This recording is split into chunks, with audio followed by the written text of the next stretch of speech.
I think if you read the pollsters, the shutdown was a big factor, negative for the Republicans, and that was a big factor. And they say that I wasn't on the ballot was the biggest factor.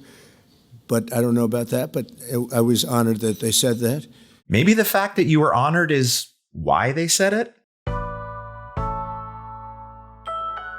It's Thursday, November 6th. I'm Todd Zwillich in for Jane Coaston, and this is What a Day, the show watching House Speaker Mike Johnson process his party's brutal election losses, one stage of grief at a time.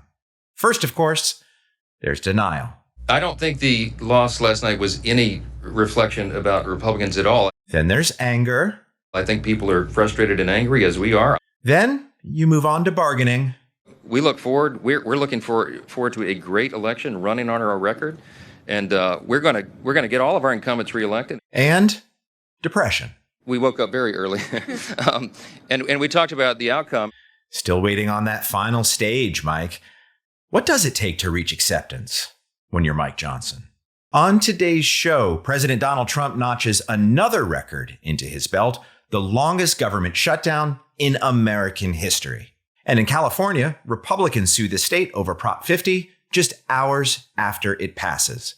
But let's start with the Supreme Court. The two things Donald Trump loves most. Okay, two things besides money and revenge: tariffs and going to court. That means it was a big day for Trump at SCOTUS as justices heard arguments on his administration's unilateral power grab, claiming the power to declare an emergency where none exists, and then using that emergency to inflict economic chaos on friends, adversaries, American consumers, and, well, just about everyone. Justices seemed skeptical, even Trump-friendly ones like Neil Gorsuch, who questioned Trump administration lawyers on their claim that, hey, tariffs are foreign policy, and the president can do whatever he wants. I want to explain to me how you draw the line, because you say we shouldn't be concerned because this is foreign affairs and the president has inherent authority, and so delegation off the books, more or less. And if that's true, what would prohibit Congress from just abdicating all responsibility to regulate foreign commerce, for that matter, declare war, to the president? Then there was the question, what is a tariff? Because if a tariff is a tax, only Congress can tax. It's right there in Article 1 of an admittedly obscure document called the Constitution. Here's Justice Sonia Sotomayor. I just don't understand this argument. It's not an article. It's a congressional power, not a presidential power to tax. And you want to say tariffs are not taxes, but that's exactly what they are.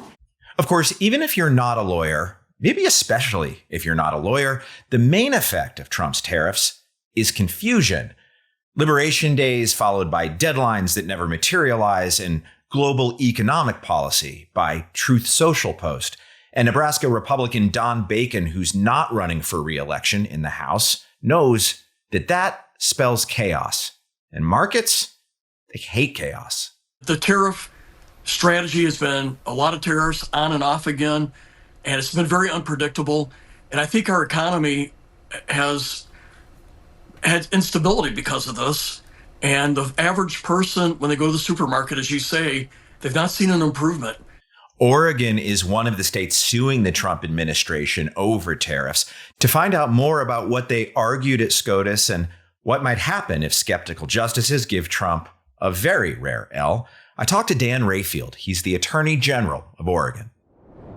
Attorney General Dan Rayfield, welcome to What a Day. Hey, thanks for having me. Great to have you. Well, the lawsuit that your state is leading argues that President Trump is misusing what's called the International Emergency Economic Powers Act, otherwise known as IEPA, to impose his expansive tariffs.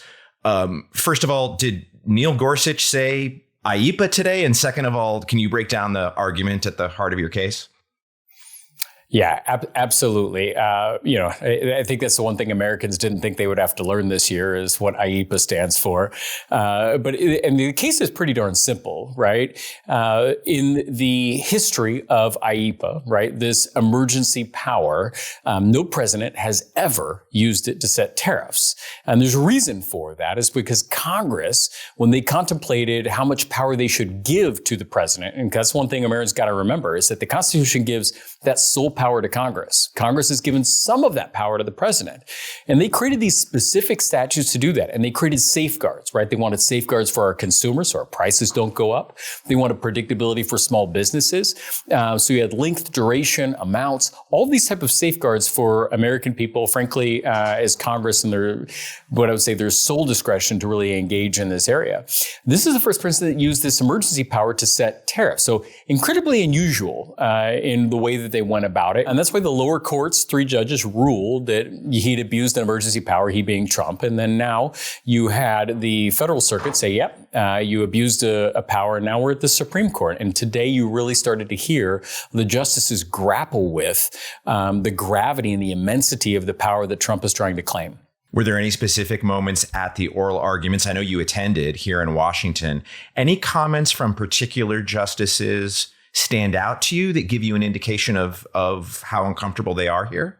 For me personally, one was Justice Gorsuch, which was really questioning, can Congress give all of the power that they've been granted under the Constitution to the president? If you think about that, if you gave all the powers that Congress was given in the Constitution to the president, you've effectively gotten rid of one of those 3 co-equal branches of government. And to prevent that, that's why we have this non-delegation doctrine, right? This major questions doctrine is another version or a different type flavor of that. And so it was a very heavy moment where we're talking about the framers of our Constitution, really looking at the checks and balances, the stuff we learned in grade school. And Gorsuch really stress testing that with Trump's attorneys. And I think Trump's attorneys did the best they could to answer that, but I think their answers were wholly inadequate. We're effectively saying, yeah, they can give us all this power. What are you going to do about it? What did you see from Amy Coney Barrett? I ask about her because she's one of the members of the court who calls herself a textualist. She's not alone, but that's a big thing with her. That sort of says, read the statute, read the words. If the statute doesn't say tax, we don't have to talk anymore. It's not in there. This statute, IEPA, doesn't say tax. Is it more complicated than that? It depends on what avenue you're going for. It obviously, and when we look at this, we don't think it's more complicated than that. And you're really looking at the definition of this term regulate, and a lot of time is spent on that. But the simple answer truly is, no Congress has ever used this term regulate to ever mean tariffs in the way that the president is currently using them. Because remember, these lawyers are coming into the courtroom, looking these justices in the eye and say, you know what, we can put tariffs at 200% on anything for any amount of time, on any good, for any reason, and it's okay. We get to do that in the way that this was written. You absolutely know that no Congress ever intended to do that. Effectively, when they come in and look at those same justices in the eyes and say, hey, you know what? Our best calculation is that only 30% of those tariffs are paid by Americans, but it's as high as 80%, which is consistent with what Goldman Sachs and Morgan Stanley say. They'll say about 60 to 80% of those tariffs, those are paid by us, not anyone else. And that's a hidden tax. So, financial analysis and legal analysis are great. What about Oregonians back home? The New York Times reported earlier this week that nearly half of all goods coming into the United States right now have been subject to tariffs over Donald Trump's program here. So how are people in Oregon feeling about how these tariffs are affecting them at the store? Well, again, I think people should start with not taking my word for anything, but take Trump's lawyer's word. They came in and their filings show that they believe they're going to rake in $4 trillion. That's with a T, trillion dollars in tariff revenue. Their own estimates, right? 30 to 80%. Let's just give them 25%. That's $1 trillion of American taxpayer dollars that is being raised, taken out of our pockets, being put in the Treasury without a vote of Congress. That's wild, that what's going on right now. In fact, I ran into Bessent earlier in the courtroom, and he was bragging, literally bragging that these tariffs are bringing money into the Treasury. And I looked at him and says, that's my money. Now, just to be clear, Mr. Attorney General, did Scott Bessent, the Treasury Secretary, brag to you about the trillions of dollars? Did you say that to him, that it's your money? What did he say? I think I was in the defendant's side of where these folks were sitting. And myself and A.G. Mays had a quick exchange with him. And he basically tried to tell us that we just don't get it. This is great for the Treasury. And that was roughly what his quote was. And I was frustrated. And my response back to him was like, that's our money. That's Americans' money that's coming into your Treasury without a vote of Congress. So that was the frustration that you're seeing right here, the disconnect from just common economic policy, the disconnect from the arguments that his own lawyers were making in the courtroom. It was pretty absurd and silly. It's also a weird world where you have Republicans bragging about how much money that they're stealing from Americans right now. I was about to say the same thing. I feel like I'm in a little bit of a fun house. Republican is bragging about how much money a tax is bringing into the Treasury, and a Democrat is saying, hey, buddy, hands off. That's my money. What? So the administration says that they have a plan. They have a plan B here, that if the court strikes down emergency powers under IEPA in the way that you want them to, they have a whole bunch of other laws and statutes they can use to justify tariffs and to make them work legally. You expect that to happen? Of course. I mean, this is a president who loves his tariffs. This is also a party that pretends that they're not raising taxes on Americans. But, by God, they're going to find a way to do it. And in this space, you know what? I'm okay if you use the statutes that Congress allocated for tariffs. That's the policy that Congress intended for presidents to use. But it has those safeguards, right? You can't increase your tariffs to 150% because you don't like the way someone looked at you in the hallway, right? You can't do them forever. So if he wants to use them as Congress intended, go forth. He just isn't going to be able to, have his feelings hurt and, jack up the tariffs, on a whim's notice or via a tweet. Well, just yesterday, Democrats won a mini blue wave across America. You're a lawyer, not an economist or a political analyst, I guess. But do you have a sense in what role, if any, tariffs and price uncertainty played in what we saw on Tuesday night? What I really believe right now is that the economic messaging that is resonating with America is that stuff is too darn expensive. We're trying to get day to day on the bare essentials. Like you have utility costs, right? Healthcare costs, food costs, clothing. All of this is increasing. And this just didn't, crop up overnight. This has been a 9-month, 10-month trajectory that the president has put us on. And he has been unresponsive on these issues and has only made things worse.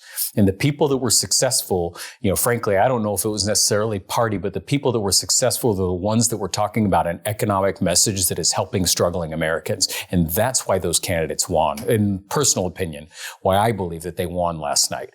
And I think we as elected officials have to do better to help the people that are struggling and not do these have-not policies that you're seeing coming out of the Trump administration. I don't know any American that is pleased with the president because he's holding back food benefits, cutting food assistance, cutting health care, and then at the same time doing these regressive tariff policies that is increasing the cost of all of the goods for all of us that we're paying.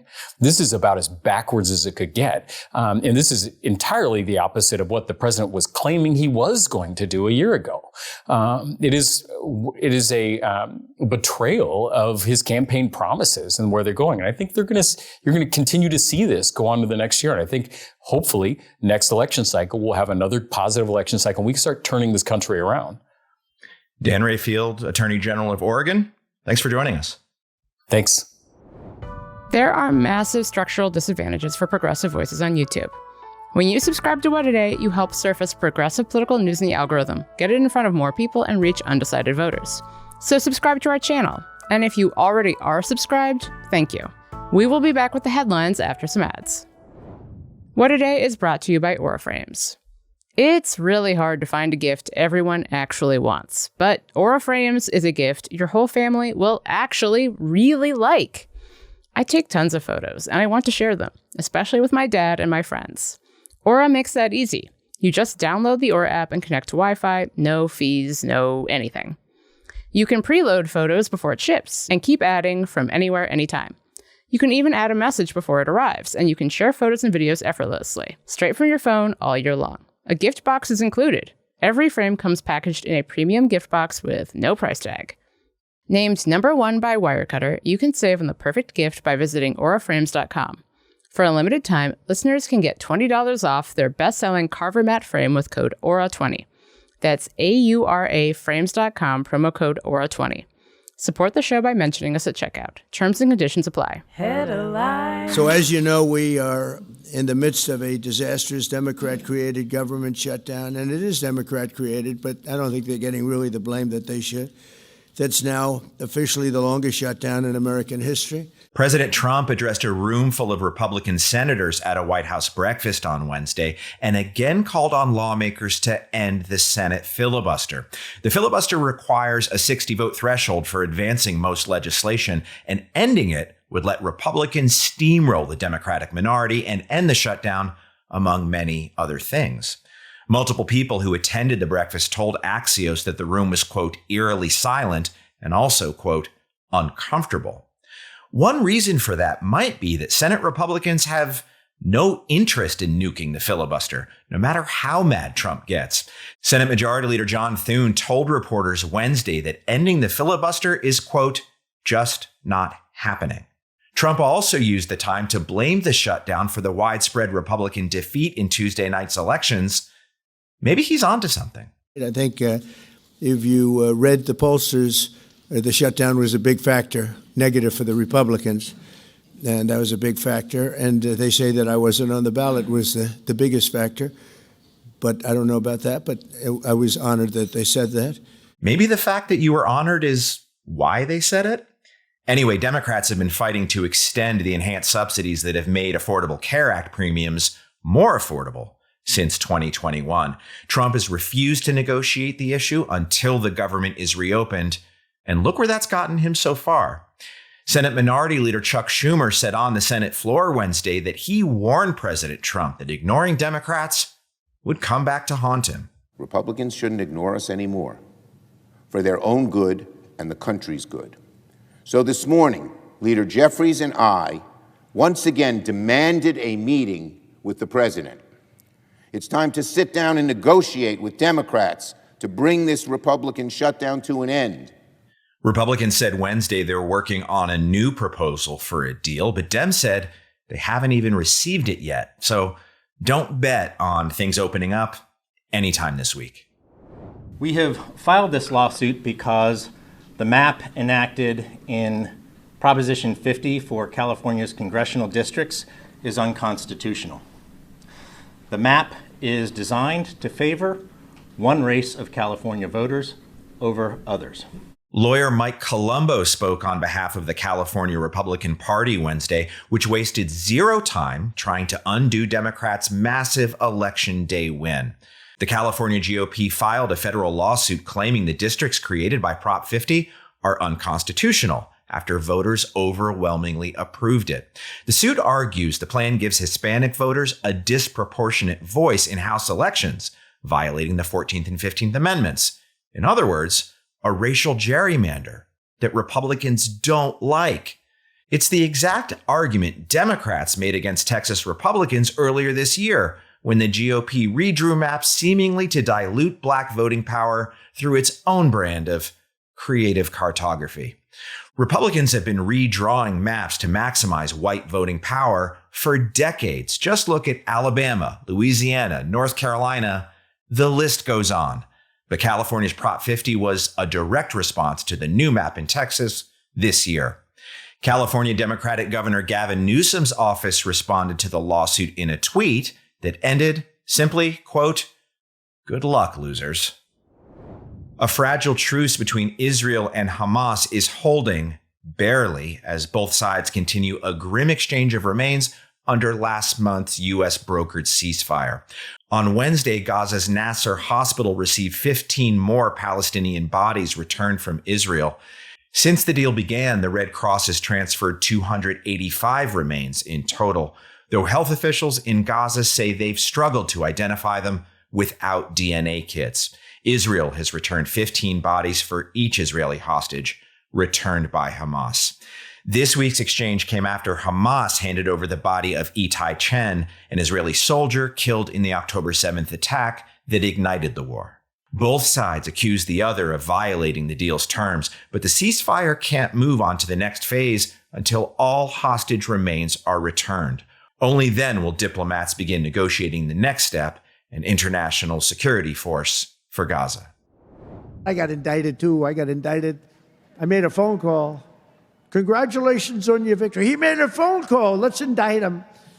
These people are the worst. Then they say, he's gone after Comey. They indicted me. They impeached me. They did everything. It's unbelievable. Who the hell else could have taken that? Do you guys know anybody else that could have taken it? I don't think so.